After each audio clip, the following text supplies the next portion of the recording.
Hello. What is happening here? Help! Not yet. Ah! Someone, light the lamps.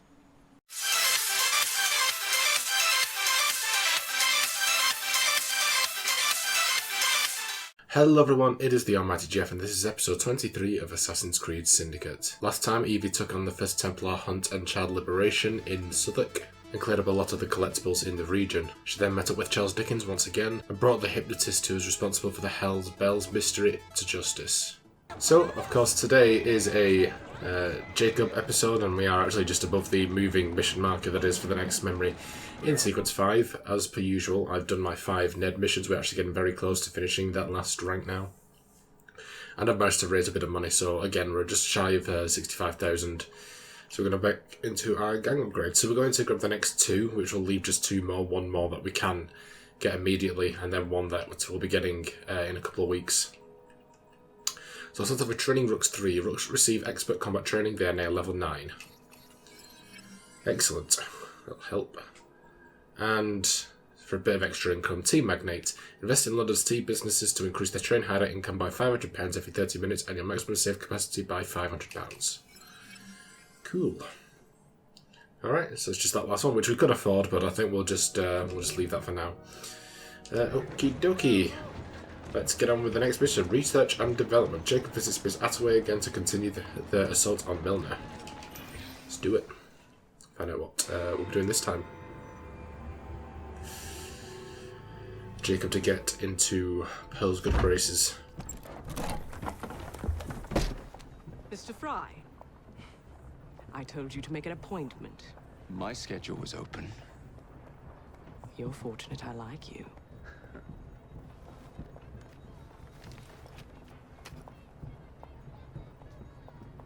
Internal combustion engines. 8 small syllables that mean a great deal of money. The engines will be delivered to Milner by train. Secure them for me, and he will be devastated. I'll need a second train to pull this off. And I think I know just the man.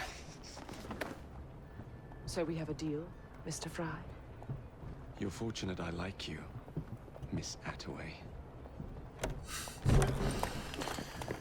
Oh, tension. Cut it with a knife. Alright, Ned. Okay, cool. Do not kill a single policeman from the convoy. Right. Could I have a car, please?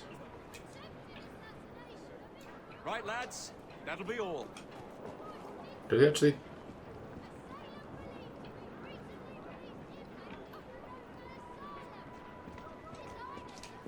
Okay. No one actually delivered me a cart, which is a little bit offensive. Whoa, easy. Never mind.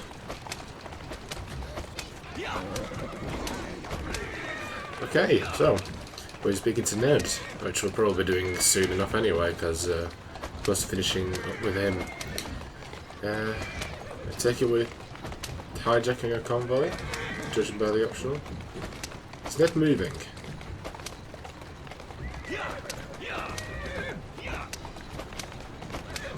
Yes, he is.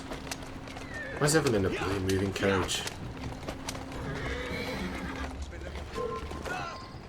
Oh. Oh.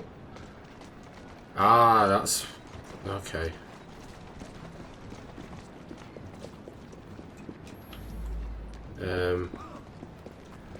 How do you suppose we do this then?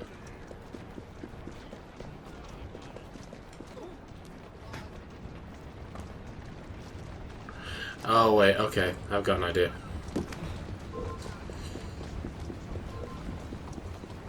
I have a plan. Excuse me. Whoa, whoa, whoa, whoa. Whoa, whoa, whoa, whoa, whoa, whoa, whoa. Get off. Gone lying. Okay. Okay, I think we've lost him. We lost him.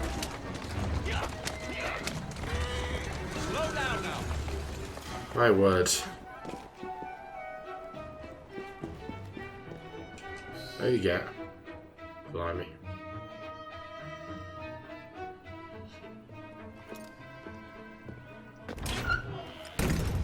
So, what do you want, Fry? What makes you so sure I want something? Perhaps I saved you out of the kindness of my own heart. Come on, let me tell you about the job.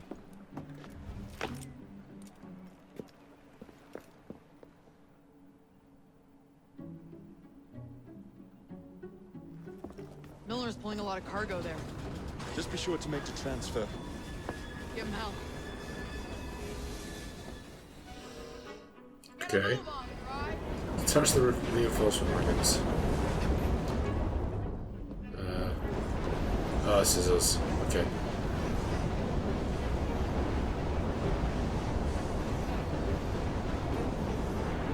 Right. Speed up, driver. Hey, can I hurry up? I'm not in charge of the train. Don't slow down. What are you doing?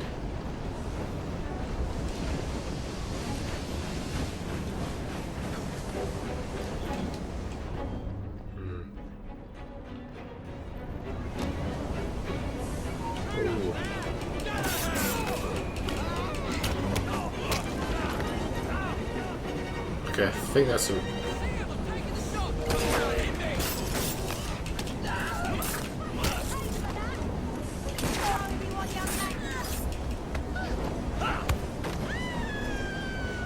Okay, that might be a reinforcement wagon, I'm not too sure. Guess we'll find out in a second. Yes it was, okay.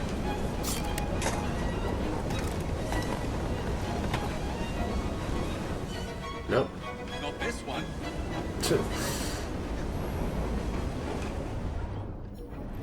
Alright.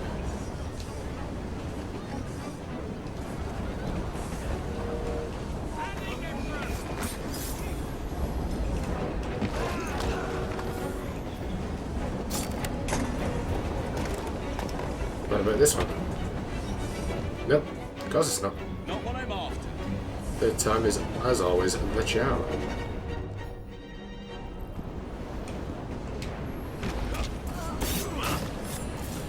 Alright, you won't be needing this, will you?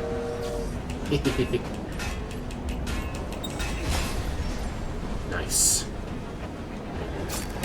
Gotta be this one, surely.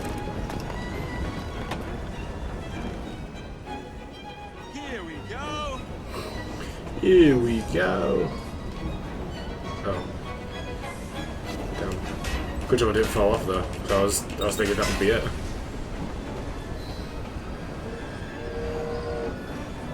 Uh-oh.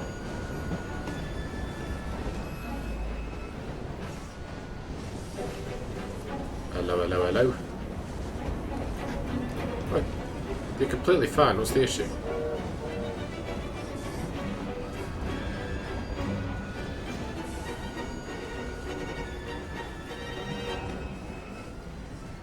All right, boys and girls, you know what to do.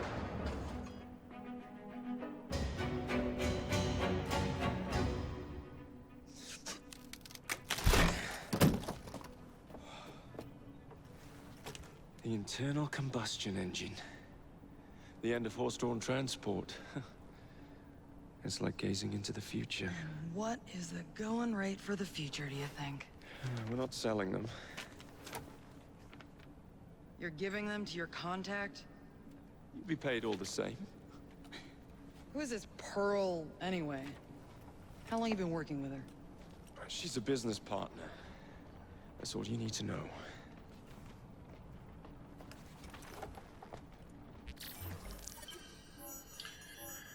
Alright, and we got Sir LeMay's cane. Very nice. Another memory in the bag. Sweet.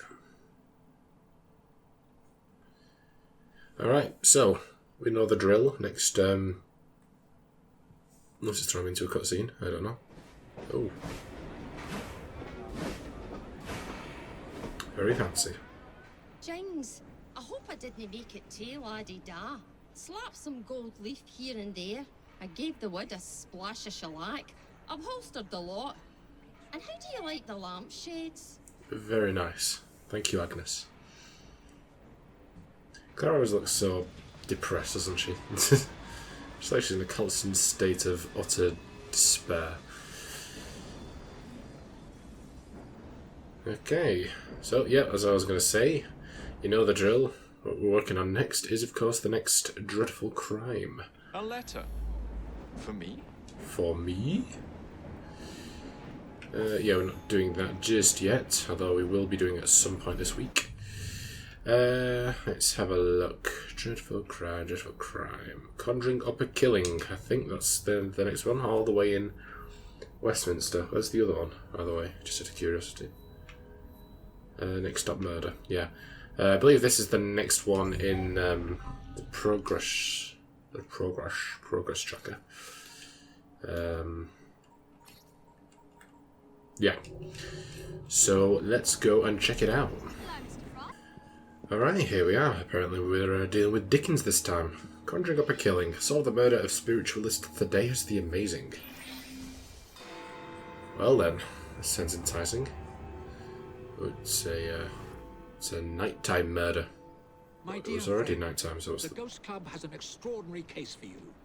Spiritualist Thaddeus the Amazing has predicted his own death at his next seance. Could you have a look? Okay, so is he not actually dead?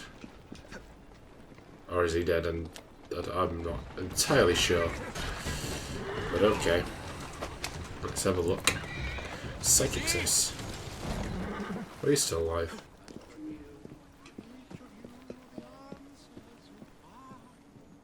We have a visitor. Hello. What is happening here? Help! Not yet. Someone, light the lamps. Well then, that was He's actually dead. okay then. What's happened here? His hair and clothing have been slightly scorched from the explosion. A bloody knife is stuck in his torso. Oh dear. Oh dear, oh dear. Is it dynamite? Oh, timber and flashpot. A rudimentary timer with charred remains of a fuse attached. The fuse leads to an empty plastic cylinder, apparently the container of a non-lethal amount of gunpowder to produce the recent flash of light. Let's got a few things upstairs. As per, we'll get the clues before we speak to people, because obviously then he's just going to be like, I should ask someone about this, and then you're just going to go back and speak to him again. Client list. A list of Thaddeus' clients' addresses. There are also 2 columns for each client. Both columns indicate significant amounts of money per seance. The first column appears to refer directly to the client. It isn't clear to whom the second column refers, however Dr. Wilburn is missing from the list. I see. That's probably opened up a whole ton of investigation zones. The third note, for the love of God, get his signature at the next seance, or I swear I will expose you. A.R. A.R.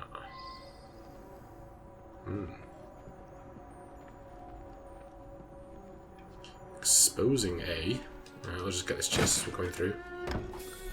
Why the hell not? Legal papers. An unsigned paper which would enable Thaddeus Smith to act as Howard Roberts' legal representative. I wonder if someone could tell me more about this. Roberts. Oh, got another thing here. Old notes, weathered, probably written weeks ago. I found a tramp who lives on the streets near one of the pigeons. The fellow smokes like a chimney, and for the price of a few cigarettes, he supplies me all the information we need. I see. Oh, there's another one down here. That's the last clue. Receipt. Theatrical supply, flashpot, 8 shillings. Right then. Let's go and speak to you, Douglas. Nothing but a showman, really. Each week he gave a seance with all his clients present together. So many people makes everything much more dramatic. I attend Lady Ursula at these sessions. She's ailing and needs someone to help her along. I have no particular belief in an afterworld, but if it comforts Milady, I see no harm.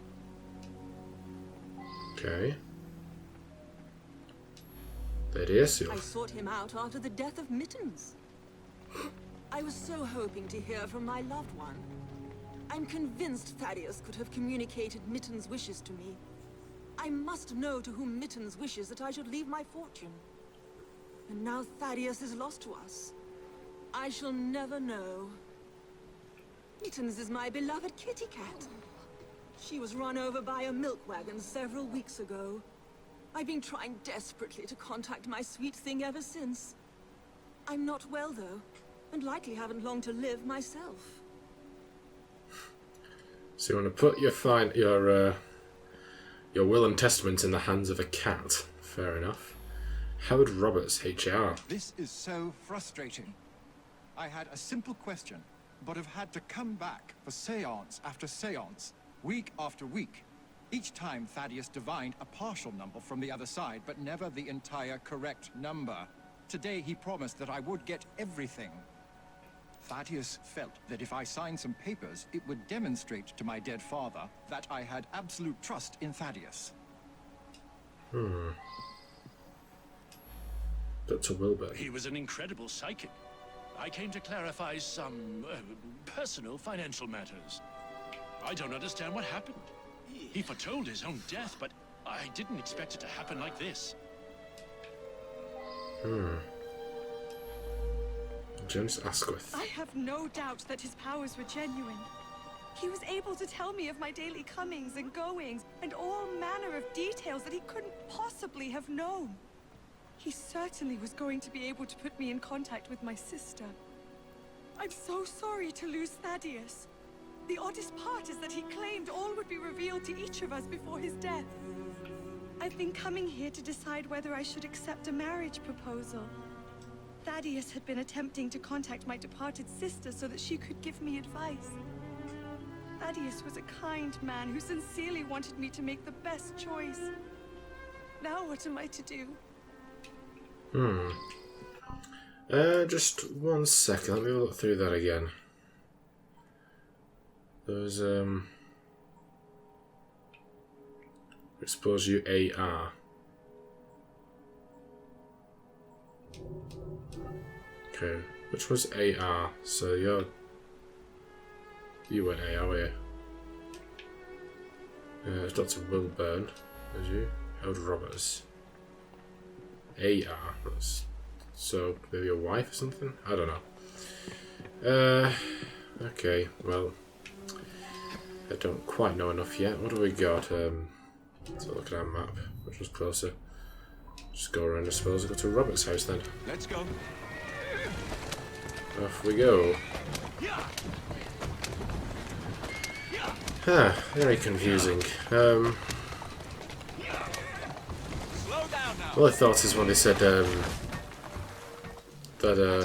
last one then, saying that, oh yeah, he said he'd reveal all before his death. Maybe someone had something they didn't want to get revealed? I don't know. 3 clues. Alright. What's this then? Sydney newspaper clipping dated over a year ago. Mysterious death in King Street. A spiritualist who went by the name of Felix Magnus claimed he would die at his next seance. The outcome held even more drama. Mr. Magnus demonstrated to several clients that their closest friends and relations were swindling them via Magnus himself. Before burst of smoke and flame ended the seance abruptly. Magnus was declared dead by a certain Dr. Folsom who was attending as a client. So is that what he was going to do? Was he just going to expose them all for something and then disappear? Or someone got to invest? I don't know. Paper, several scrawled notes. Bentland Bank A7, Bank of Kent 270, York Bank A72. Okay. Note addressed to father's, added to father's will. A note appended to the father's will specified that the bulk of my fortune is safely secured in an account, the particulars of which will be communicated by word of mouth to my son.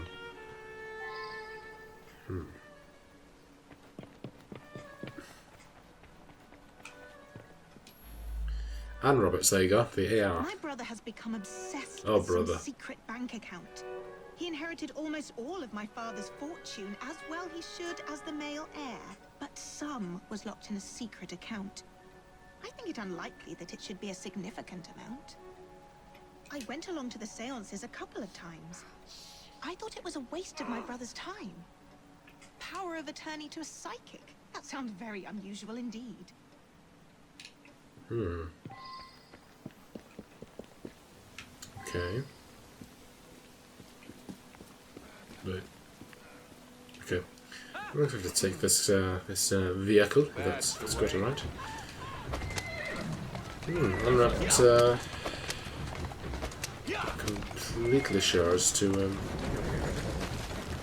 what dealio is here. Everyone's got their dirty secrets.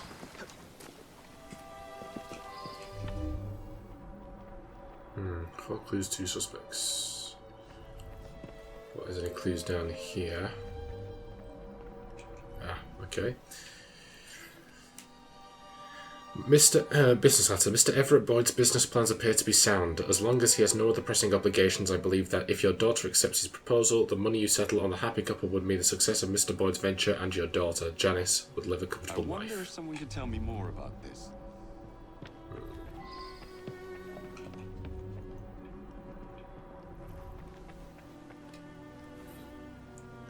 Diary. I have some affection for Everett, but I don't think my sister would approve of him. She always bade me to strive for more than that which merely appears directly in front of my nose. If only my father weren't urging me otherwise.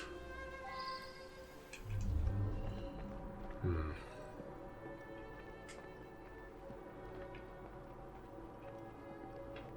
missing 2 clues here.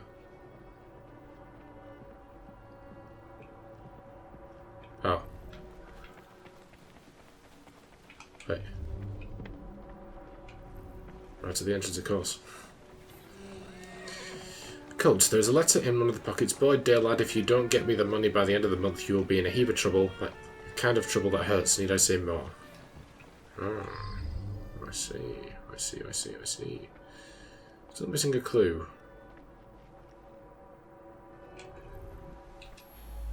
Her father mentioned this swindler to me. I understand it's because of him that my engagement has been delayed. I know the owner of a local brewery, and I'm convinced his business will flourish. He just needs some financial backing. Now Janice is free to be married at last. I'll invest my dowry in the brewery and make a fortune. It seems none of them... It seems that the murderer was definitely one of the people who attended, because it's not even let me accuse any of the other guys, so... Never trust a man who tells you what you want to hear. He's after something. Taking advantage of my daughter's love for her departed sister. With that charlatan gone, things can get back to normal. My daughter's engagement to Everett Boyd can be announced at last. A girl Janice's age should be married. Everett is a very sensible young man from a good family. He'll be very successful, I'm sure of it. Janice's elder sister was strong-willed. Janice always followed her lead. That's why it's so sad that she asks her advice, even in death. Time for Janice to think for herself. I know what's best for her. Oh. That's cheeky. Cigarette butts. A pile of stubborn cigarette butts left by a vagrant. One can still smell tobacco smoke.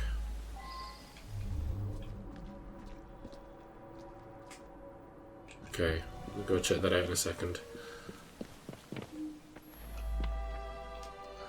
Janice is a lovely creature. I would be honored were she to accept my proposal. I do adore her.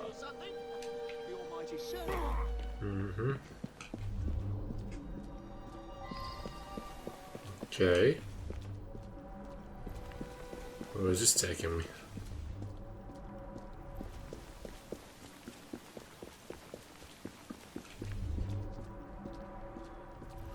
Quite some distance. Ah. There we go. Oh, just to talk to this guy. That's me. Yeah, some fella come by here every so often. Gives me a silver sixpence if I tell him everything about the folks in that house. Nothing unusual about him. Just a regular fella. I've seen him go into that building over there.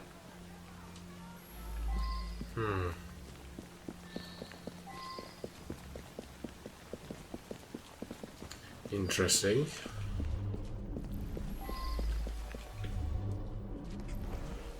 It's probably just going like a normal person, maybe. Okay, they're all on the top floor, probably. With my luck. It's a bloody big house.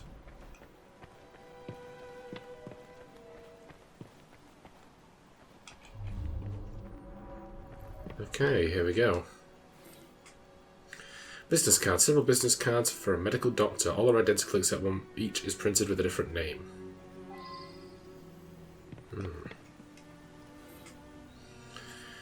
Thaddeus nod. W. Arrive after the others as usual. It will deflect suspicion. Also make certain that they get a big flash this time. They must be convinced it's enough to kill me. T the Amazing. W.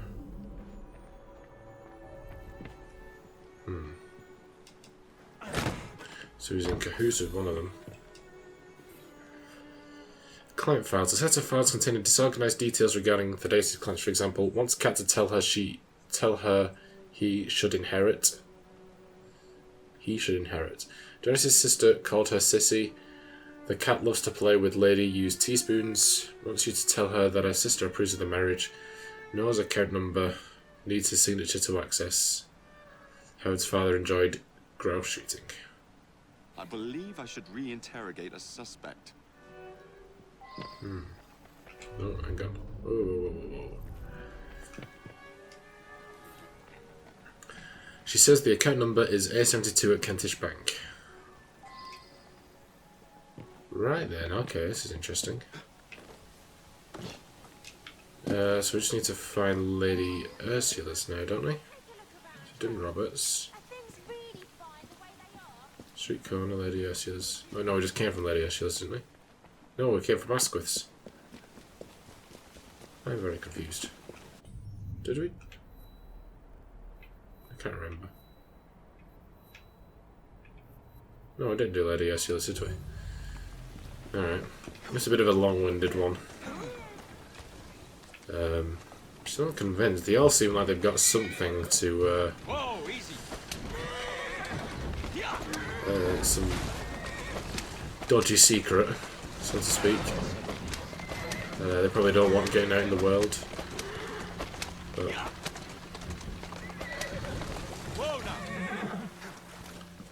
let's find what's going on in here. Okay. Boston newspaper clipping. Dated 7 months ago, medium foretells its own death in a stunning dramatic final seance. Psychic Roberto El Magnifico revealed that several clients were being transduced by their loved ones who had paid him to give information at his false seances. But then, just as predicted, he was killed in a mysterious explosion during his final seance on Newbury Street. One of his clients, a Dr. Pittenweem, pronounced him dead at the scene. The phrases transduced by their loved ones and mysterious explosion are circled in pencil.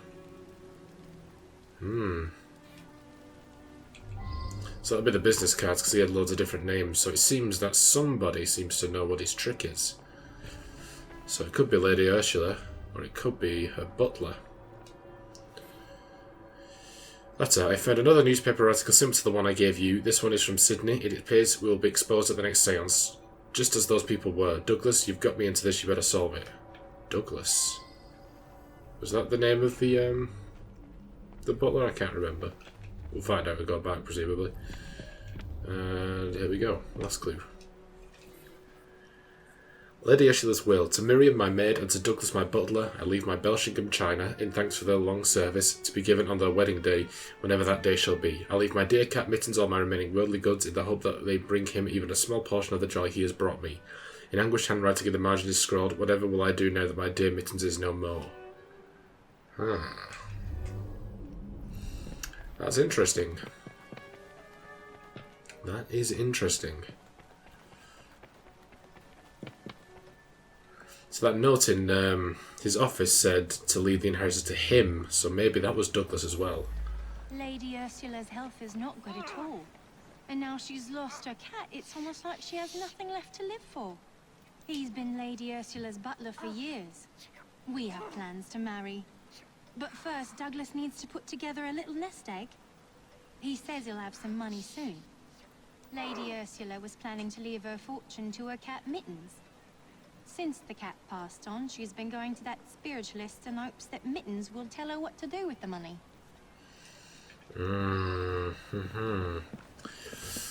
That looks like old sneaky Douglas is trying to. We're going. Where's this psychics? It's over here. So sneaky Douglas is trying to. Well, he told the psychic to convince her that Mittens wants to give the money to him, but knowing his previous tricks of exposing everybody, then faking his own death, he might have. A little sneaky. Oh, I've got to talk to bloody everyone. I'm already short for time. Let's speak to you last, because I'm fairly sure it's you. My own sister, paying Thaddeus off? I thought he was a bit too insistent that I sign that paper. Well, Anne is going to get a good talking to, believe you me. Good Lord, you found the office? I admit it then. Thaddeus and I traveled the world, bamboozling the gullible and then exposing the swindle. But his death was meant to be a fake. I have no reason to want Thaddeus dead. Quite the contrary. You believe that Everett paid Thaddeus to manipulate me? It cannot be true. Thaddeus knew all of my comings and goings. He genuinely could communicate with the world beyond. I simply do not believe it. And if you're implying that my butler was paying Thaddeus, I must ask you, why would a great psychic do the bidding of a common butler? For money. Do you think someone paid Thaddeus to tell my lady that a cat wanted them to inherit? Well, that would be quite a clever scheme indeed. Yeah. He was going to reveal my plot. He paid the price for betraying a fellow crook. Nice. This Thaddeus fellow was rather too clever by half. But you pieced it all together very cleverly.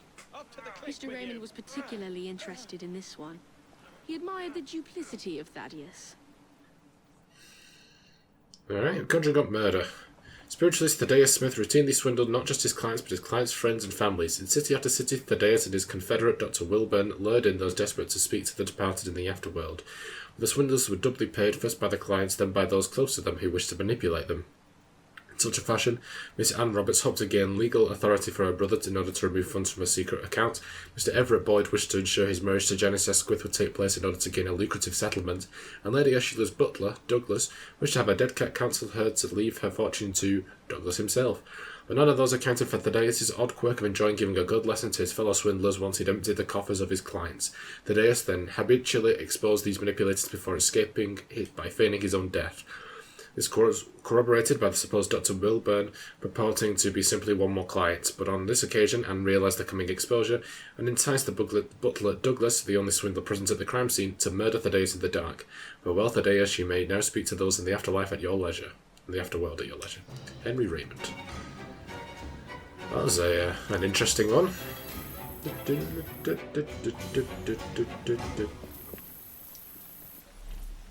Okay, we have to go through this pretty quick, because that went on quite long.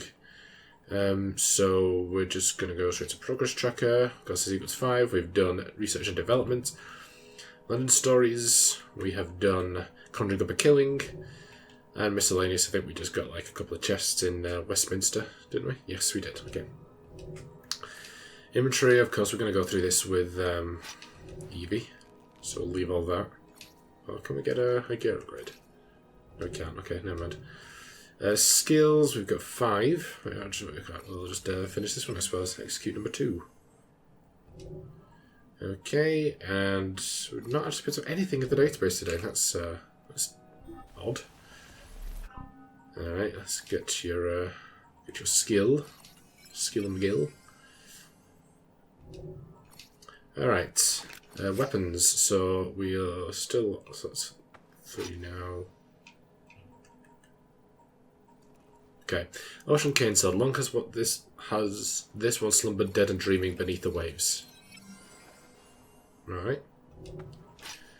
Gauntlets still maxed on. Firearms will leave for now. Capes. I don't know why these ones keep showing up as new as well. Patchwork Cloak. Ah yes, the rustic look. Very quiet. Well, if you damage the cloak, it's no great loss. Alright, and outfits.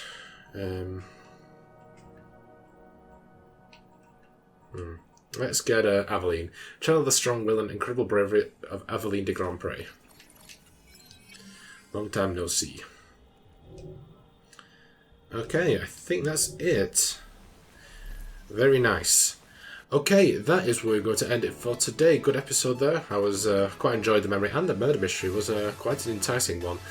Next time, of course, we'll be continuing our exploration of Southwark. We'll take over another couple of territories and grab the collectibles there, and then we'll go and finish up the last train memory. If we still have enough time after that, we'll finish up the last Dickens memory as well. Before I hope, let me take a second to thank my amazing patrons. My £5 patrons are Every the Snake and Ron Hyler. You can find links to their channels as well as my other £3 patrons in the description down below. And on screen also great to my £1 patrons. Thank you so much, everyone. It is truly appreciated, and it goes a long way to help the channel, so I do thank you a lot for that. And if you wish to become a patron, you can follow the link in the description down below. You don't have to do that because at the end of the day, I hope you guys enjoyed this episode, and if you did, be sure to like, comment, and subscribe. And I'll see you in the next one. Bye, guys.